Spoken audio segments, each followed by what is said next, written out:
Assalamualaikum warahmatullahi wabarakatuh. Waalaikumsalam warahmatullahi wabarakatuh. Apa kabar pemirsa di rumah dan juga apa kabar penonton di studio? Senang sekali saya Rita Damayanti kembali menjumpai Anda dalam forum dialog bersama DPRD Provinsi Banten. Boleh tepuk tangan kembali.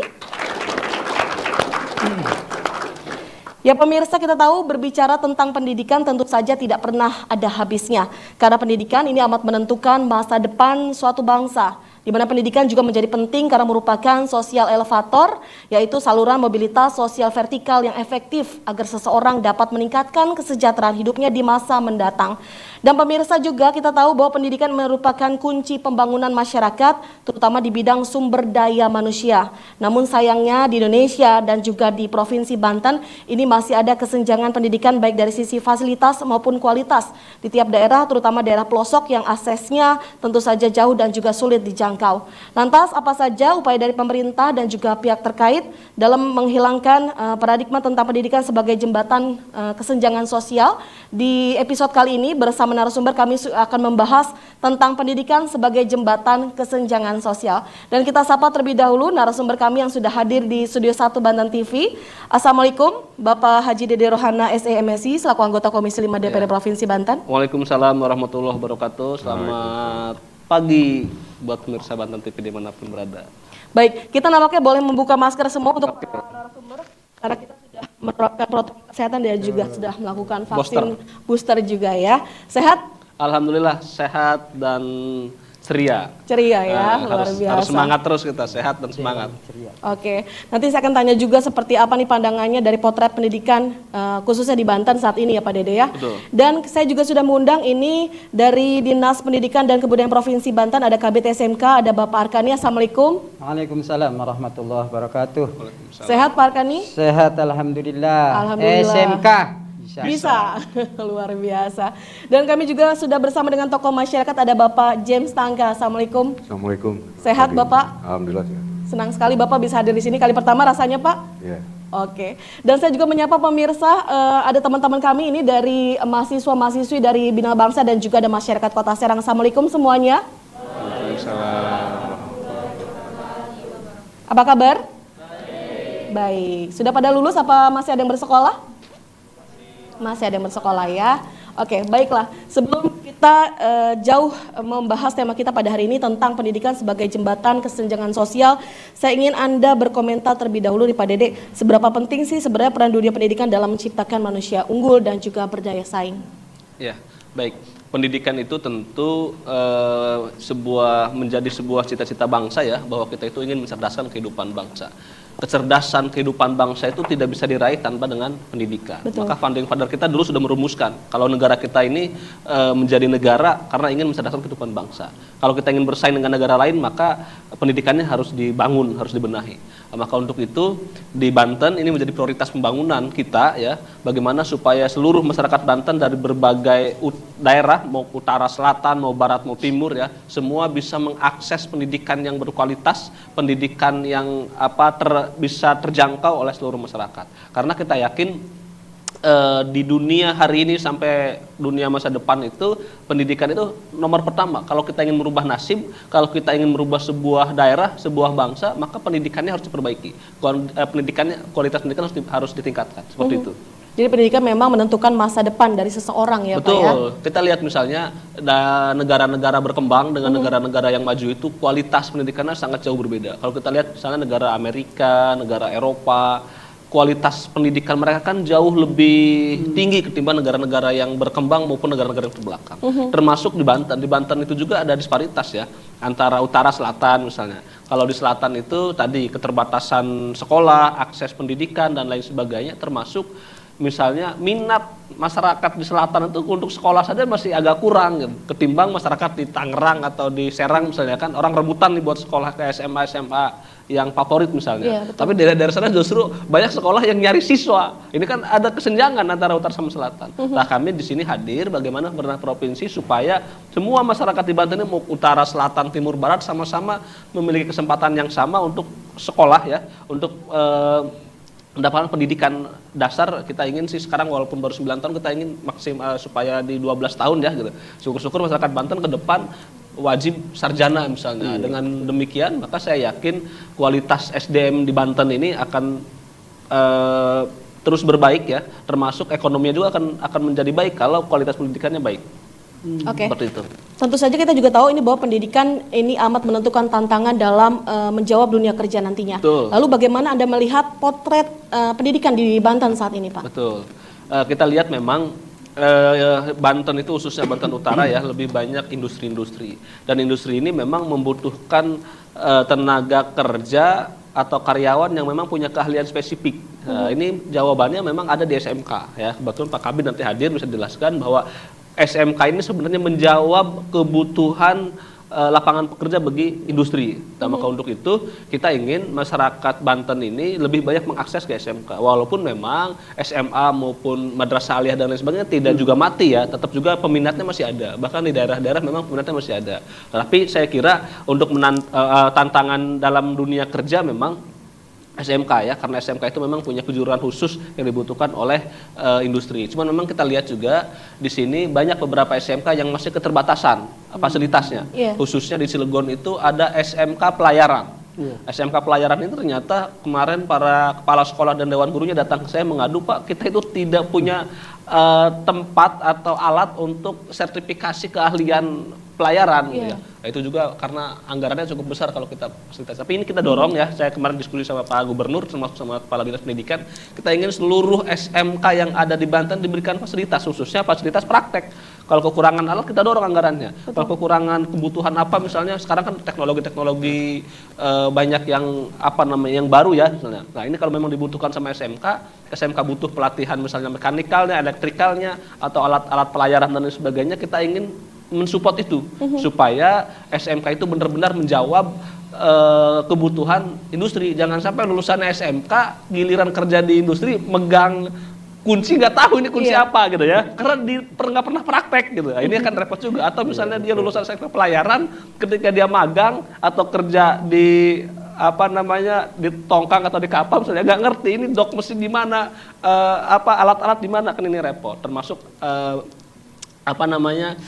alat-alat praktek yang lainnya lah. Ini memang harus kita support supaya benar-benar memang lulusan SMK itu benar-benar yang dibutuhkan oleh dunia industri. Dan harapan kita kan seperti itu.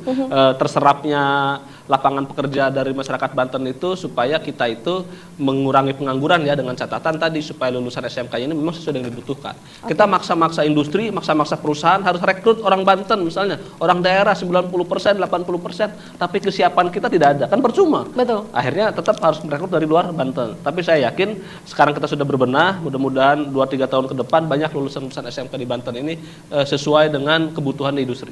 Oke, baik. Pak Arkani tadi sudah cukup lengkap juga diungkapkan oleh Pak Dede bahwa SMK ini bisa menjawab tantangan kerja juga ya, karena memang juga slogannya juga SMK bisa. Namun kenyataannya juga tidak menutup kemungkinan masih banyak juga angka pengangguran yang didominasi oleh SMK. Apakah memang dari sisi fasilitas sarana prasarana yang memang kurang memadai atau bagaimana? Mungkin bisa dikomentari.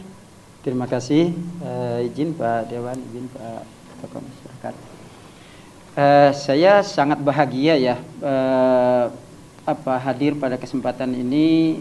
Tadi sudah mulai mengkerucut diskusinya disampaikan oleh Pak Dewan tadi. Saya senang sekali ini Dewan yang muda begini memang semangat berapi-api betul. Mudah-mudahan saja nanti ada ada langkah dan hasil yang lebih konkret ke depan. Dalam semangat education for all, memang seluruh masyarakat dunia menghendaki agar pada beberapa puluh tahun ke depan tidak ada satu orang pun yang tertinggal dalam kehidupannya, yang tidak memiliki akses pendidikan yang hampir tidak berguna dalam hidupnya, sehingga tidak ada diharapkan warga negara dunia ini yang ketinggalan pendidikannya, ketinggalan ekonominya, ketinggalan semuanya lah begitu ya. Dalam kaitan ini tentu saja kita menggabungkan antara konsep ideal dengan dengan faktual gitu ya.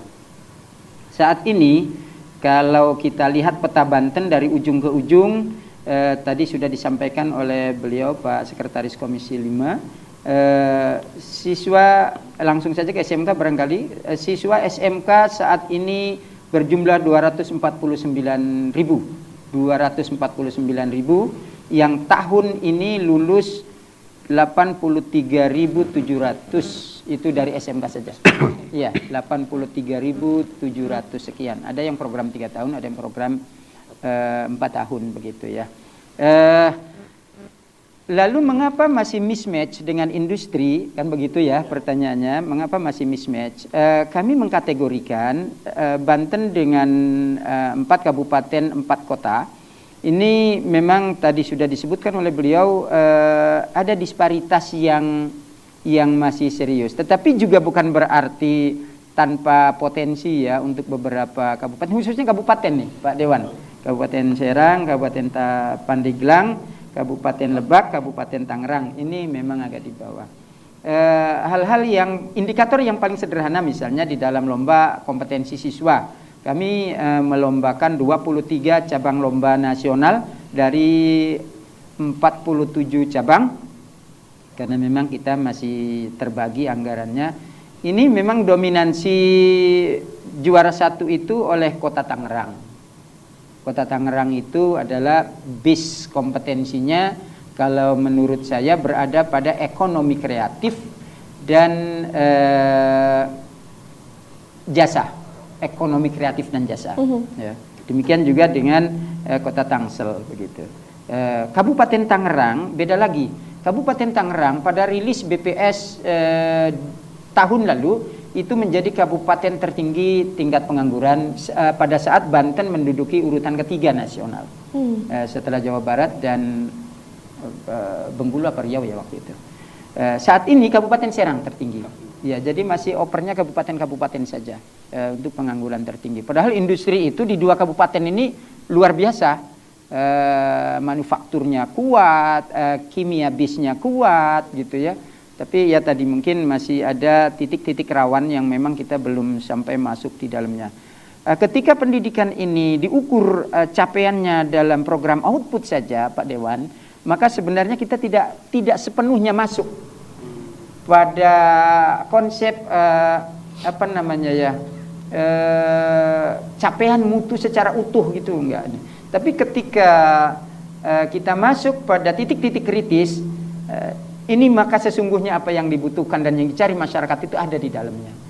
Contohnya begini ya, dalam rilisnya PISA, Program for International Student Assessment, Indonesia itu tidak pernah naik dari 70 Pak. Dari 79, kita kemarin rilis pada 72. Tetapi ketika lomba-lomba baik ajang Asian, Asia atau World Skill Competition, Indonesia tidak pernah kehilangan medali. Di antara emas, perak, perunggu itu dominan lah. Jadi anak-anak kami dari para siswa, para pelajar ini rupanya ahli lomba. Tapi ketika dirilis dengan tadi PISA ya, PISA ini kan bermartabat sekali. Kemarin pada tanggal 19 bulan lalu, bulan Mei, itu kami dites juga Pak. SMK kebetulan dapat 5 titik dan itu sepenuhnya tim dari PISA yang menentukan. Okay. Salah satunya ada yang dari Munjul, dari Kabupaten Pandeglang. Ya, coba kalau dipilih SMK 1 kota, SMK 1 kabupaten gitu dipilih ya, mungkin kita agak tinggi. Pak James, ini kita tahu setelah pemerintah menetapkan kebijakan sistem zonasi dan juga pendidikan gratis di Banten, ini khususnya pada level SMA SMK sederajat, masih banyak kontroversi yang terjadi. Bagaimana perspektif Anda terhadap pemerataan dan juga keadilan pendidikan di Banten? Bahwa tadi juga sempat disinggung masih adanya disparitas antara Banten Utara dan juga Banten Selatan dari sisi pendidikannya. Seperti apa Pak? Baik, terima kasih Mbak. Jadi kalau kita perhatikan tema kita sekarang kan berbicara persoalan kesenjangan sosial. Nah, kesenjangan sosial itu kan sebetulnya faktornya, apa yang ingin saya arahkan ini nggak bisa berbicaranya cuman satu sektor pendidikan ANSI. Jadi kesenjangan sosial itu kan ketimpangan terjadi dalam kehidupan masyarakat. Nah, banyak nanti bisa saling klaim penanganan seperti apa, ada infrastruktur, betul, ada ekonomi, dan lain-lain termasuk yang pendidikan. Nah, pendidikan ini Mbak tadi sudah mengatakan dan pembicara sebelumnya sudah mengatakan juga bahwa menjadi bagian yang sangat penting.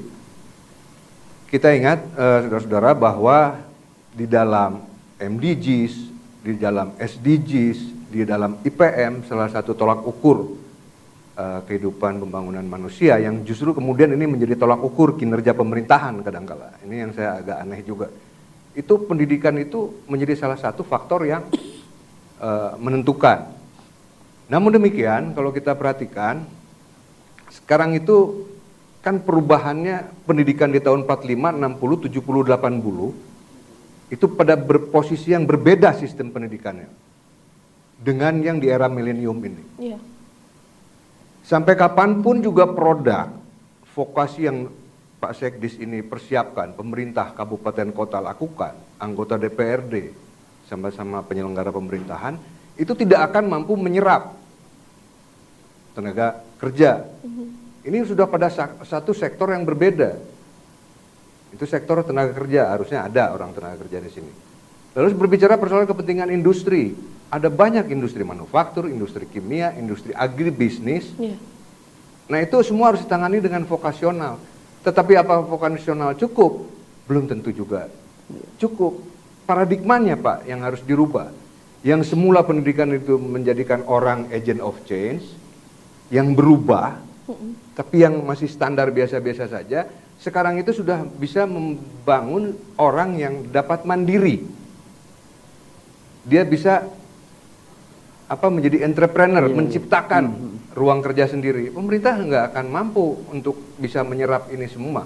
Oleh karenanya, pada peran-peran itu saya lebih melihat kepada hal yang lebih komprehensif. Karena dengan kondisi geografis yang menjadi sebuah tantangan disparitas, selatan itu sudah seperti itu. Persoalannya pemerintah dan DPRD mau diapakan? Nggak mungkin Mbak kita menciptakan industri kimia di wilayah selatan. Tapi di sana lebih banyak industri-industri yang bersifat agribisnis. Nah tantangan-tantangan tersebut itu harus dijawab.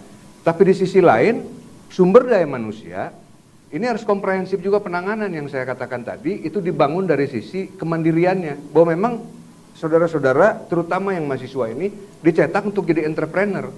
Bukan malah menjadi sumbangsi terhadap tingginya angka pengangguran.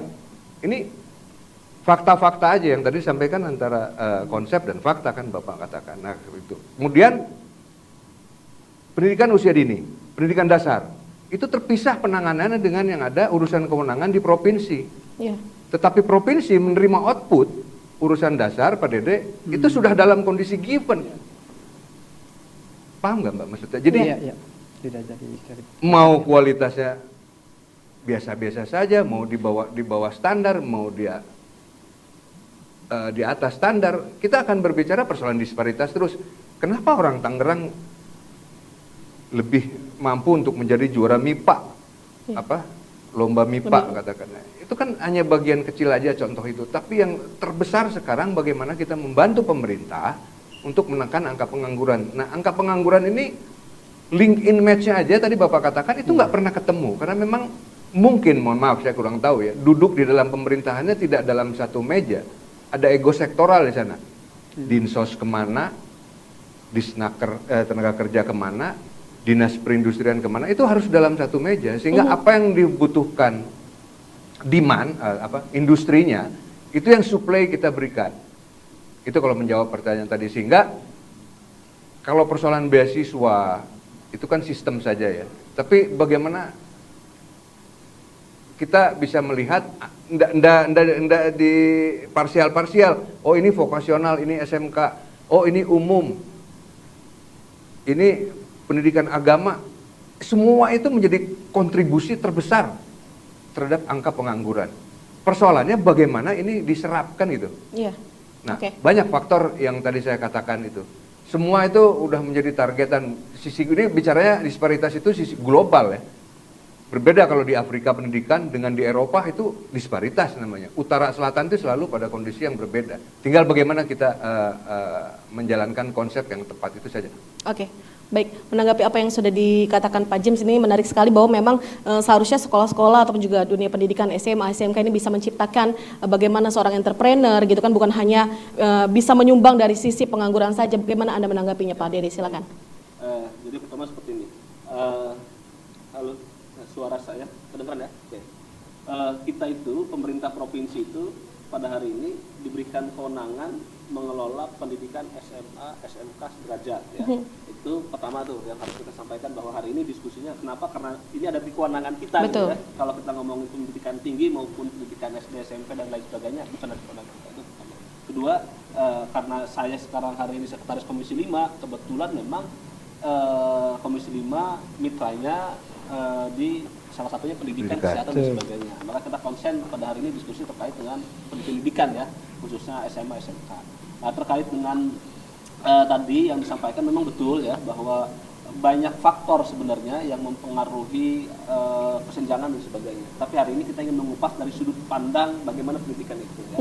Nah, pendidikan itu saya sepakat, sedemikian rupa kita kemas ya, pendidikan itu memang tidak akan bisa menuntaskan pengangguran dan tidak akan mungkin terserap 100%. Kesenjangan tetap terjadi. Kesenjangan tetap terjadi, dan alumni atau lulusan SMA, SMK mungkin nggak bakal 100% juga. Buktinya hari ini tadi disampaikan bahwa Banten itu kedua di Indonesia ya pengangguran tertinggi. Sekarang tertinggi satu. Sekarang tertinggi satu ya.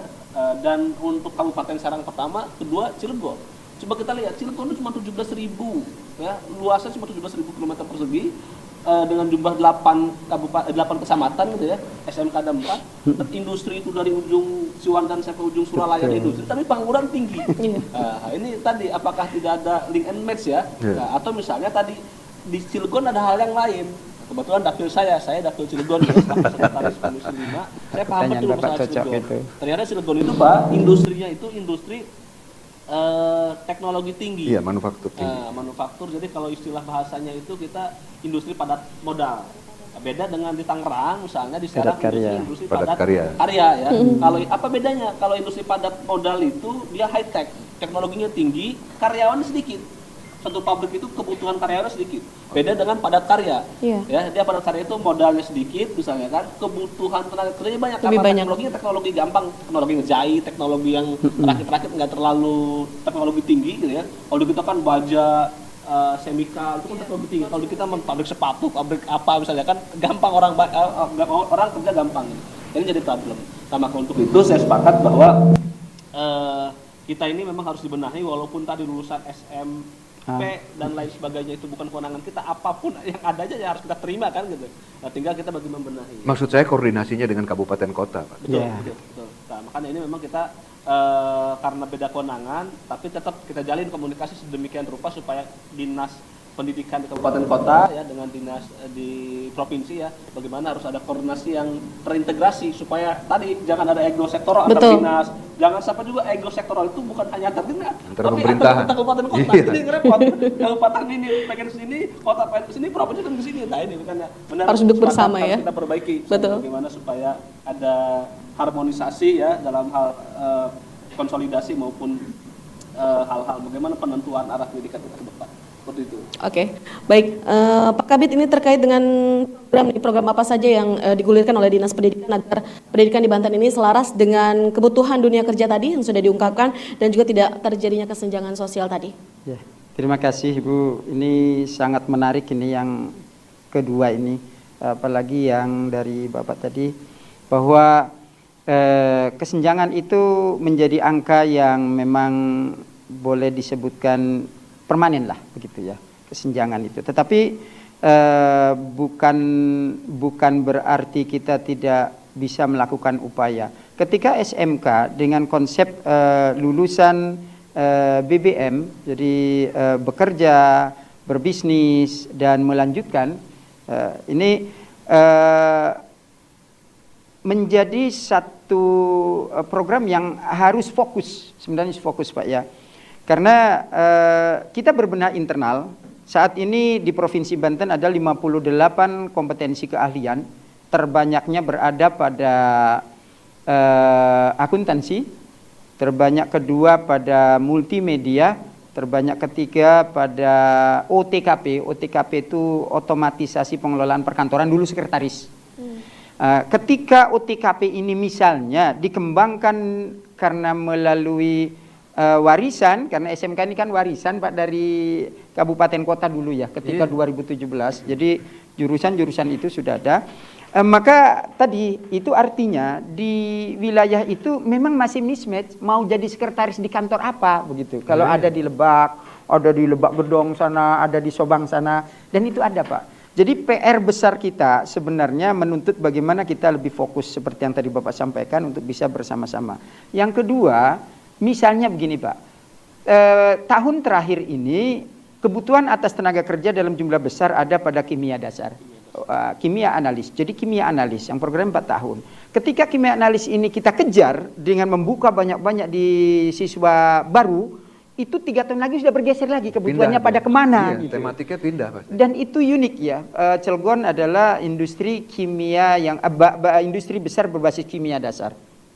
Ini ketika kita, Pak kami butuh lulusan kimia analis, bagaimana kalau kami ganti dengan kimia industri? Tidak bisa. Itu keunikan-keunikan itu, ini yang kami sebutkan titik rawan tadi, sehingga tadi fokus. Yang kedua, perindustrian itu yang menjadi home base-nya para pengusaha industri tadi, itu berada di kabupaten kota.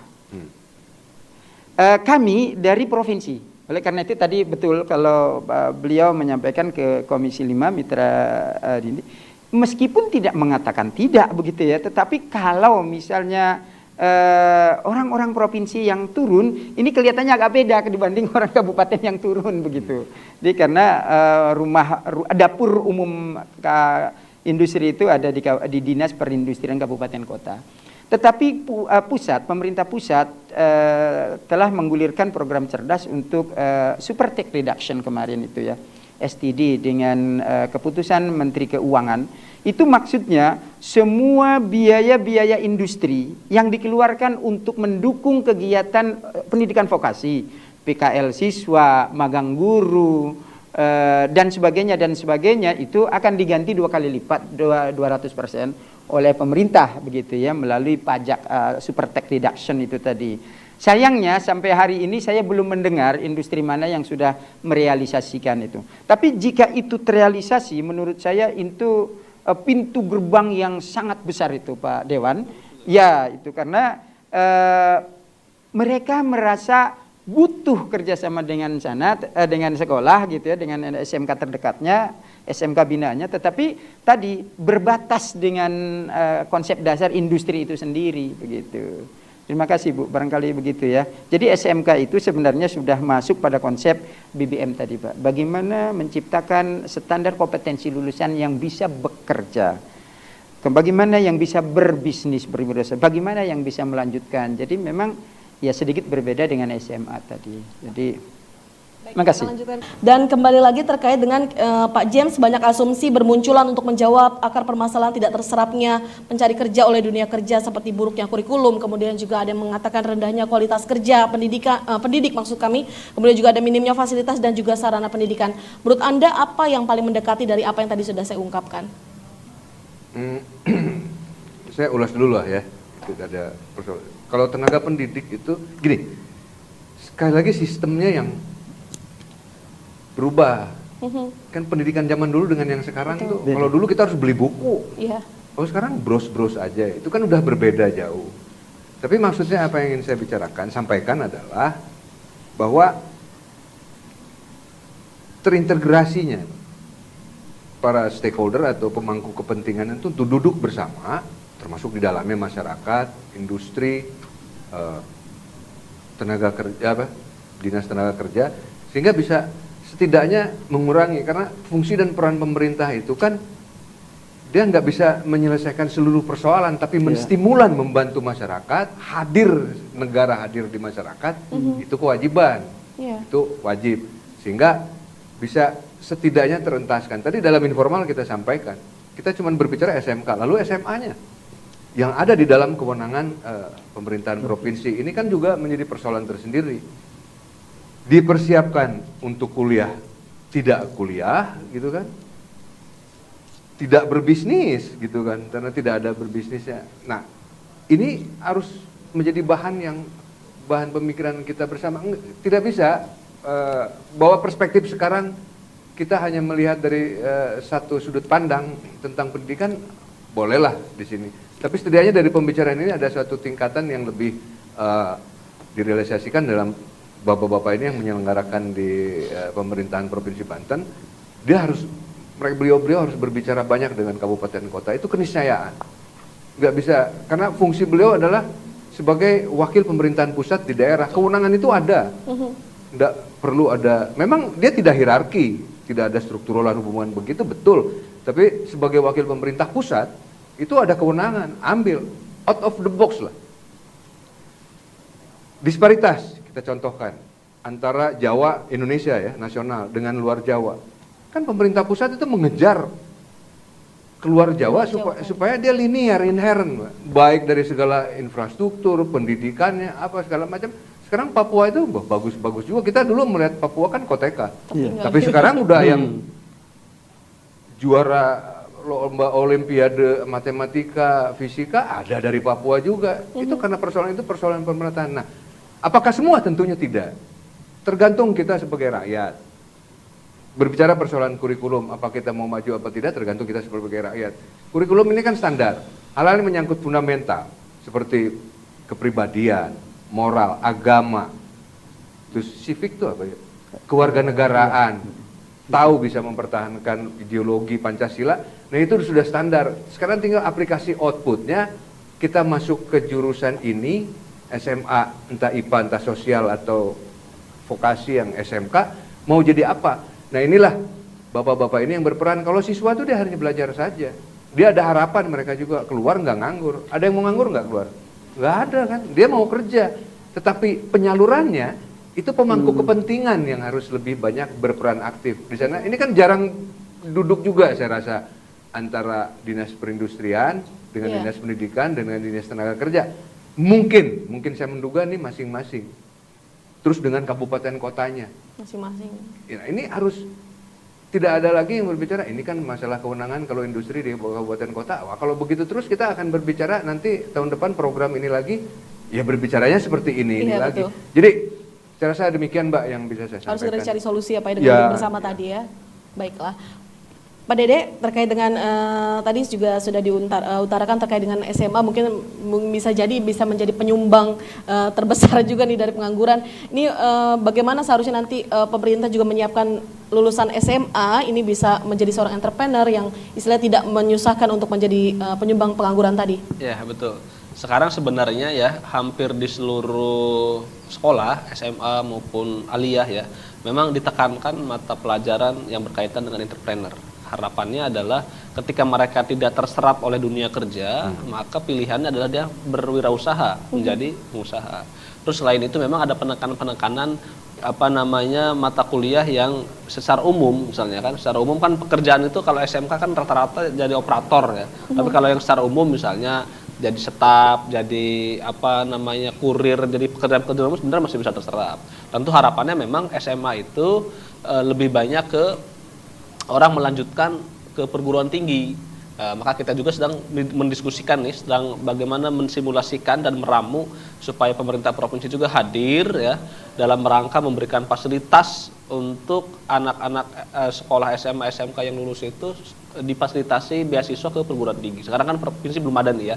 Bahkan kalah di kabupaten kota. Di Kabupaten Serang bahkan dia memberikan beasiswa buat dokter, kedokteran di mana Untirta itu yang warga Kabupaten Serang diberikan beasiswa oleh pemerintah Kabupaten Serang. Di Cilegon ada berapa ratus ya wali kota yang sekarang memberikan beasiswa. Justru pemerintah provinsi enggak. Ini juga bagian dari tadi menjawab kondisi faktual di lapangan bahwa memang SMA ini mau dibawa kemana? Apalagi kalau kita lihat misalnya madrasah aliyah, walaupun memang bukan kewenangan kami ya, tapi ini kan menjadi problem masyarakat kami juga gitu. Bagaimana masyarakat Banten yang anaknya misalnya sekolah di madrasah aliyah tidak terserap kemana-mana misalnya, kan ini jadi repot juga kan.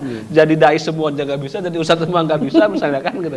Nah ini juga coba kita ramukan supaya semua masyarakat baik yang madrasah aliyah maupun yang SMA, SMK misalnya, jangan menjadi penyumbang pengangguran ya. Kita tingkatkan beasiswanya, kita perbaiki tadi mata pelajaran yang terkait dengan kewirausahaan. Baik yang di madrasah aliyah pun sama ya, kita ingin dorong supaya di situ juga ada muatan-muatan lokal terkait dengan muatan-muatan khusus ya, misalnya pelajaran yang terkait dengan kewirausahaan ya, maupun soft skill kita kasih juga, kita dorong tuh supaya ada pelajaran yang soft skill punya keahlian khusus ya.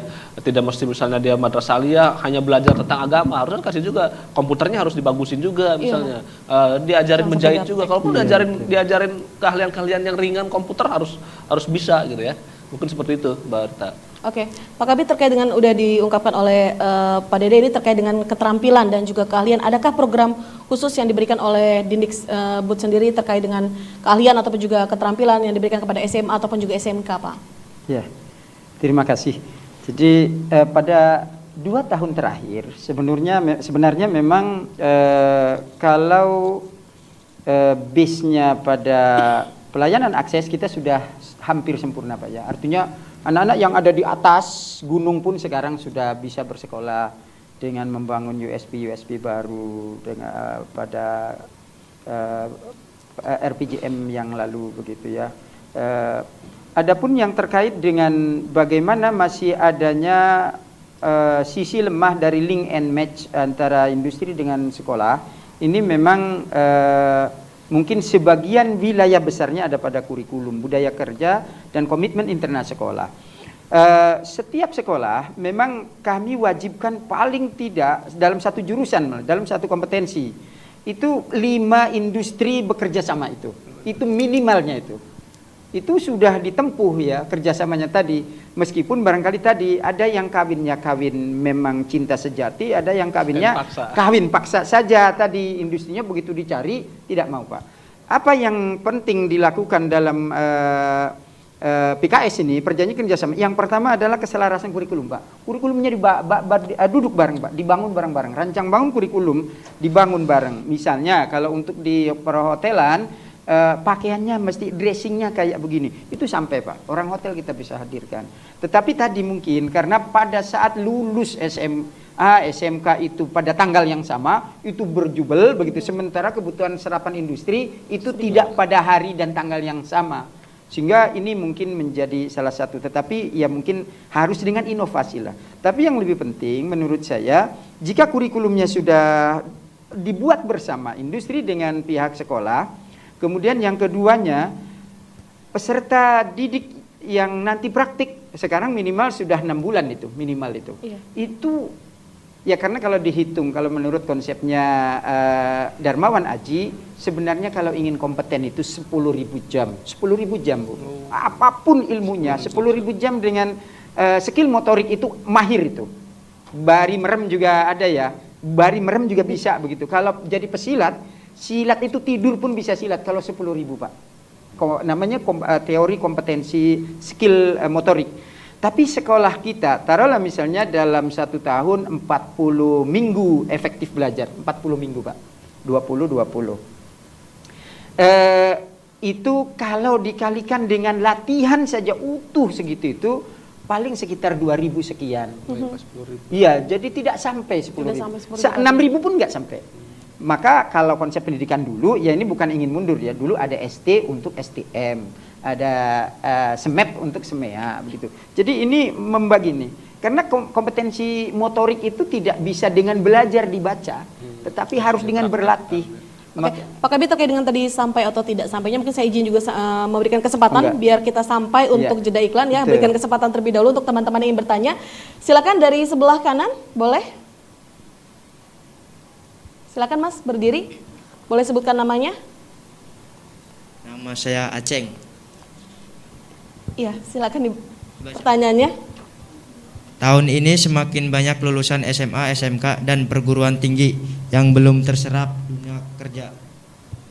Terlebih tahun ini bertetapan dengan pandemi COVID-19, di mana banyak perusahaan yang gulung tikar, karyawan di PHK. Lalu adakah upaya nyata dari pemerintah daerah dan pihak DPRD yang merupakan kepanjangan tangan rakyat? Terima kasih. Oke, baik, cukup. Selanjutnya, Dari sebelah kiri, silakan Mbaknya. Assalamualaikum warahmatullahi wabarakatuh. Waalaikumsalam warahmatullahi wabarakatuh.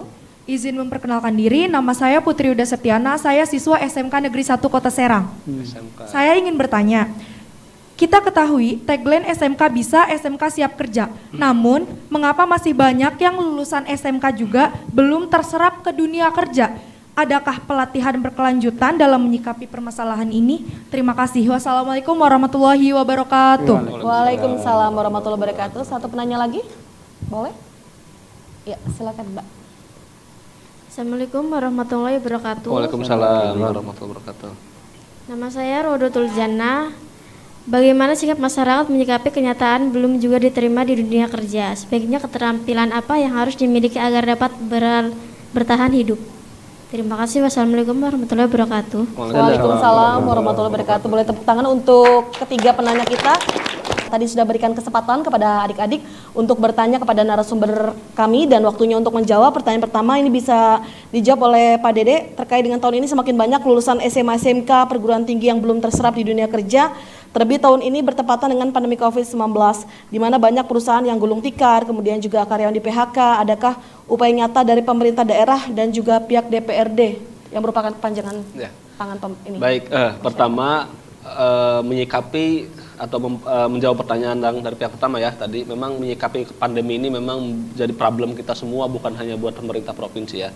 Apa tindakan-tindakan yang nyata? Pertama, kami pemerintah provinsi pada hari ini sudah membuat beberapa program yang itu disimpan ya, kegiatan program itu baik di Dinisnaker, ada dinas-dinas lain ya, pemberdayaan perempuan dan lain sebagainya. Salah satunya apa? Kita memberikan pelatihan kepada masyarakat, ada pelatihan tanda boga, ada pelatihan make up dasar dan lain sebagainya ya di beberapa dinas dalam rangka orang yang kena PHK maupun yang lulus SMA SMK yang belum mendapatkan pekerjaan itu punya keahlian tambahan dan dia bisa berwirausaha. Pelatihan tanda boga kita ajarin dia bikin kue, kita kasih fasilitas bahannya, kita kasih alatnya supaya dia bisa usaha.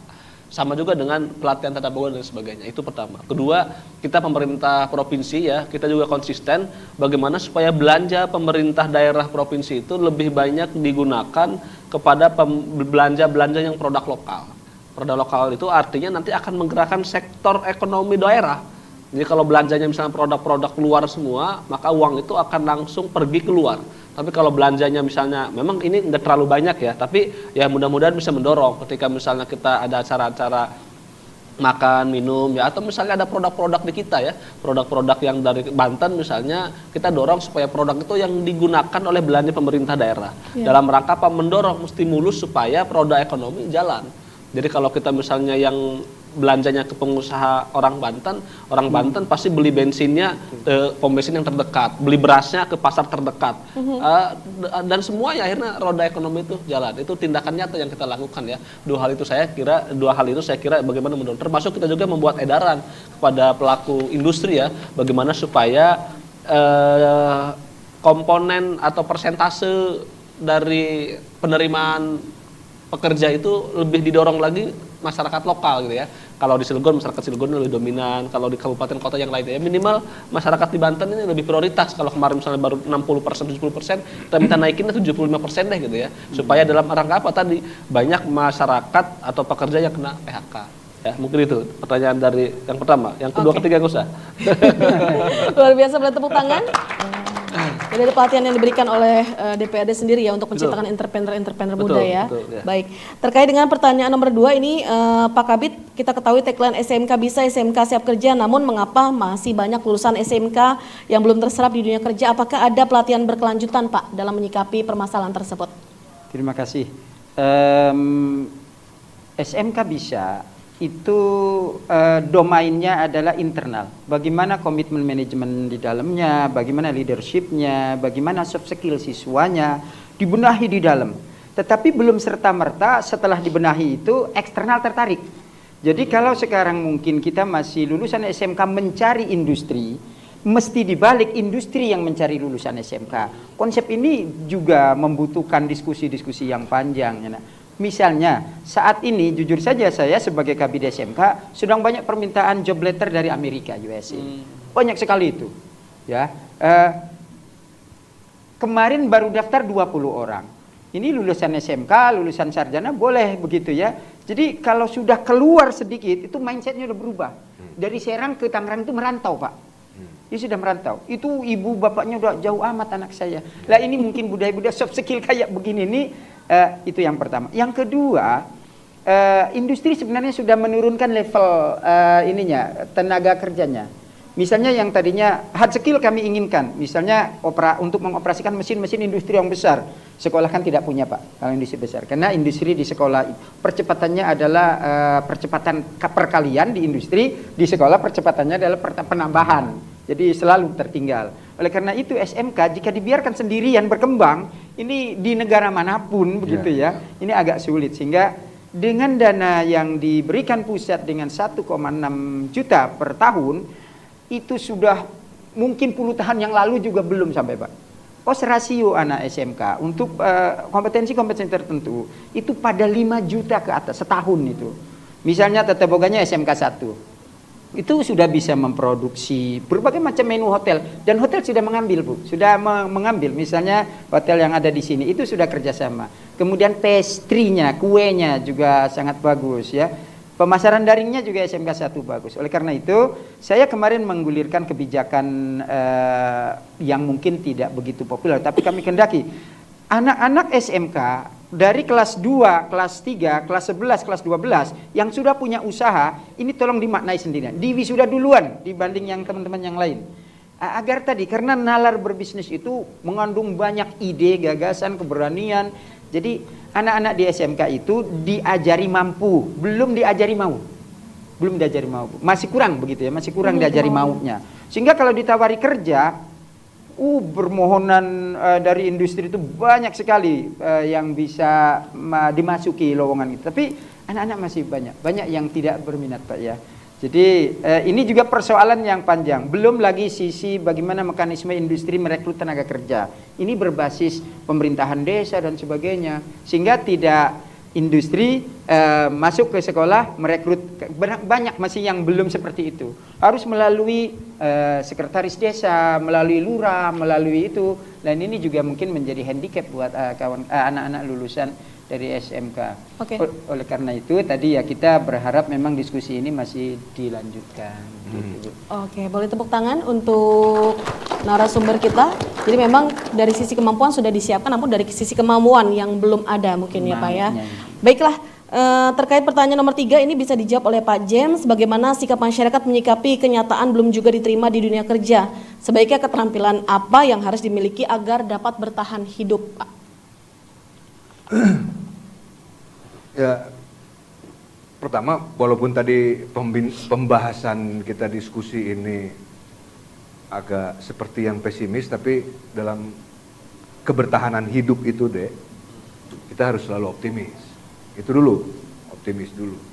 Jadi biarkan para penyelenggara pemerintahan ini, pemerintah Provinsi Banten, pemerintah kabupaten kota, mungkin nanti memformulasikan bagaimana pendekatan-pendekatan konsep terhadap apa yang disampaikan tadi, agar supaya kesenjangannya itu tidak terlalu jauh antara yang bagus nasibnya dengan yang makin terpuruk, itu tidak begitu jauh gitu. Salah satunya dalam hari ini kita berbicara persoalan pendidikan. Dalam penyampaian itu di awal saya sudah sampaikan bahwa kalau memang tidak terserap di dunia kerja itu kan bukan sesuatu yang wah repot nggak hidup. Kita sudah mulai inovasi lah. Pada saat COVID-19 kemarin itu ibu-ibu saja, para milenial itu, anda ini, itu sudah bisa melakukan usaha kok. Ya. Bikin kue, beli online gitu. Ya nggak? Ya kan? Nah, berpikirnya ke arah sana. Jadi membantu tadi itu persoalan menjadi entrepreneur, menjadi pebisnis, kurang lebih seperti itu. Yang diarahkan jangan nganggur mentok di kamar aja main game. Ya susah kita. Itu selesai, repot urusannya. Saya pikir hal-hal seperti itu yang harus kita mungkin yang dididik budayanya itu seperti itu, Pak. Bagaimana penekanannya sekarang itu supaya kemandiriannya yang lebih dipersiapkan mungkin. Karena kalau untuk tuntutan terserap begitu, kondisi Banten luasnya tidak berubah. Kondisi geografis Pandeglang, Lebak, dan Serang tidak berubah, Pak Dede. Dia akan begitu aja sulit. Kondisi kulturnya merubah dalam 2, 3, 5 tahun terakhir ini juga tidak sesederhana itu. Tapi keniscayaan itu kan harus dijawab. Apa jawabnya? Ya persoalan inovasi. Oh, pendekatan ini tidak bisa, pendekatan itu. Sekali lagi pemerintah Provinsi Banten saya tahu menjawab juga Aceng tadi bahwa tidak perlu harus sampai terlalu pesimis karena roda pertumbuhan ekonomi tadi Pak Dede sudah mengatakan itu sudah mulai Tumbuh. distimulan oleh pemerintah Provinsi Banten dan kabupaten kota sehingga bertumbuh yang insya Allah nanti kita sama-sama semua akan pada posisi yang kembali normal lagi ekonominya. Amin. Kalau persoalan yang namanya kita harus pakai masker, jaga jarak dan protokol kesehatan itu udah pola kehidupan yang baru ya. Itu memang sudah tidak bisa dirubah pola hidup bersih. Saya rasa itu Mbak. Terima kasih. Terima kasih banyak Pak James. Boleh tepuk tangan untuk ketiga narasumber kita. Dan kita sudah ada di penghujung acara, mungkin bisa berikan closing statement sedikit saja masing-masing dari narasumber. Silakan Pak James, apa yang disampaikan kepada pemerintah, maksud saya pemirsa di rumah, silakan. Baik, kepada pemirsa di studio dan juga di rumah, saya pikir tetap dalam kondisi apapun, pertama kita harus optimis dalam menjalankan kehidupan ini. Juga kepada para pencari kerja, para lulusan baru, itu harus selalu optimis. Dan kita perlu ingat juga bahwa pemerintah tidak tinggal diam, dia akan selalu merubah konsep-konsep pendekatan pendidikannya untuk mencari pengelolaan kesenjangan yang sekarang terjadi. Bukan sekarang aja, kesenjangan itu akan selalu terjadi, tapi bagaimana kita handicapnya tidak terlalu jauh senjangnya seperti itu. Oleh karenanya tinggal bagaimana kita sebagai warga negara, adik-adik semua sebagai penerus bangsa agar supaya bisa membantu pemerintah justru dengan menjadi entrepreneur, kalau menurut saya menjadi pebisnis. Jangan hanya mengharapkan, wah apa yang kita terima secara formal di dunia bangku pendidikan dan itu yang harus diaplikasikan hidup, tidak seperti itu, karena memang hidup harus terus berjalan dan banyak sekali yang akan kita hadapi dalam kehidupan ini. Terima kasih. Oke, baik, boleh tepuk tangan. Karena sekarang sudah zamannya juga digitalisasi ya, bisa memanfaatkan itu sebagai form digital. Silakan Pak Kabid sedikit saja, karena waktunya sangat terbatas. Iya, terutama kepada para pelajar, demikian juga mahasiswa, bahwa sebenarnya Allah sudah berikan yang terbaik bagi kita itu. Semua fasilitas dengan keunikan yang diberikan itu, sesungguhnya kita diperintah untuk menginovasi. Kata pepatah, kalau ingin panen tiap bulan, tanam jagung, 3 bulan tanam jagung saja. Tapi kalau ingin panen tiap 10 tahun, tanam pohon. Tapi kalau ingin panen setiap detik, didiklah. Jadi pendidikan itu adalah unsur utama untuk hidup yang bisa nanti panen setiap detik dengan inovasi-inovasi yang ada.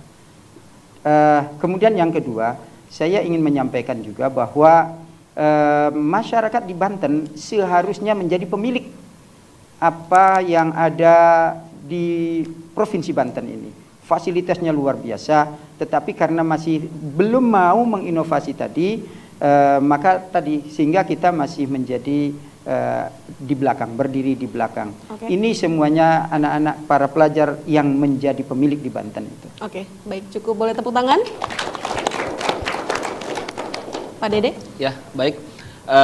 Sebagai closing statement ya, pertama, dengan pendidikan kita bisa meraih pekerjaan.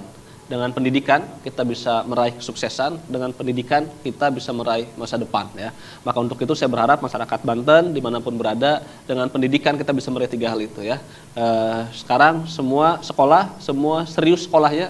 Saya adalah lulusan madrasah aliyah, tapi bisa jadi anggota dewan, bisa jadi pengusaha ya. Yang penting dengan pendidikan, kita mau belajar ya. Jadi kalau belajar serius, jangan banyak main ya. Main sekali-sekali boleh, tapi banyak belajar. 3 hal itu tadi ya, saya berharap teman-teman bisa meraih itu dengan pendidikan. Terima kasih. Oke, luar biasa. Boleh tepuk tangan sekali lagi untuk ketiga narasumber kita. Terima kasih banyak atas waktunya Pak James, Pak Kabid, dan juga terima kasih Pak Dede, dan juga terima kasih teman-teman sudah bersama kami. Dan pemirsa, terima kasih sudah bersama kami 1 jam ini. Saksikan kami kembali dalam forum dialog lainnya. Saya Rita Damayanti dan juga seluruh kru dan petugas undur pamit. Sampai jumpa. Wassalamualaikum warahmatullahi wabarakatuh. Waalaikumsalam warahmatullahi wabarakatuh.